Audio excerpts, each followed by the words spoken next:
Present బయట ఉన్న fan బేస్కి maximum winner అయ్యే ఛాన్సెస్ నిఖిల్కే ఎక్కువ ఉన్నాయి. దాని తర్వాత గౌతమ్ కొన్నయ్యనే చెప్పుకోవచ్చు. వీళ్ళిద్దరిలోనే టాప్ 1 టాప్ 2 ఉంటారని మనందరికీ తెలుసు. కానీ టాప్ 1కి వచ్చే వాటికి నిఖిల్ ఉంటాడని నేనైతే పర్సనల్గా అనుకుంటున్నాను. మీరేమనుకుంటున్నారో కామెంట్లో మెసేజ్ చేయండి.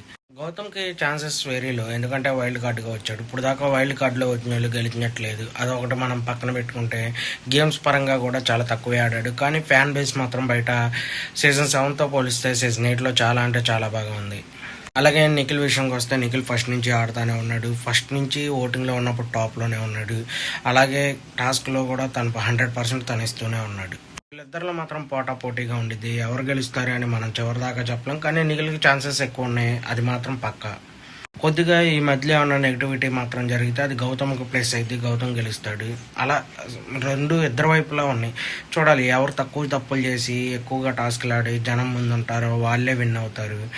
ఎవరు ఫ్యాన్కి వాళ్ళు గెలవాలని ఉండదు, వాళ్ళ ఫేవరెట్ పర్సన్. అలాగే ఓట్లు కూడా అలాగే పడాలి. చూద్దాం మరి ఎవరు గెలుస్తారో. ఇంకా మహా అయితే ఒక 20 రోజులు ఉంది, తెలిసిపోయిద్ది ఎవరు విన్నర్ అవుతారో అని. మీరు ఎవరు విన్ అవుతారు అనుకుంటున్నారో కామెంట్లో మెసేజ్ చేయండి. మన ఛానల్ లైక్ చేయండి, షేర్ చేయండి, సబ్స్క్రైబ్ చేయండి.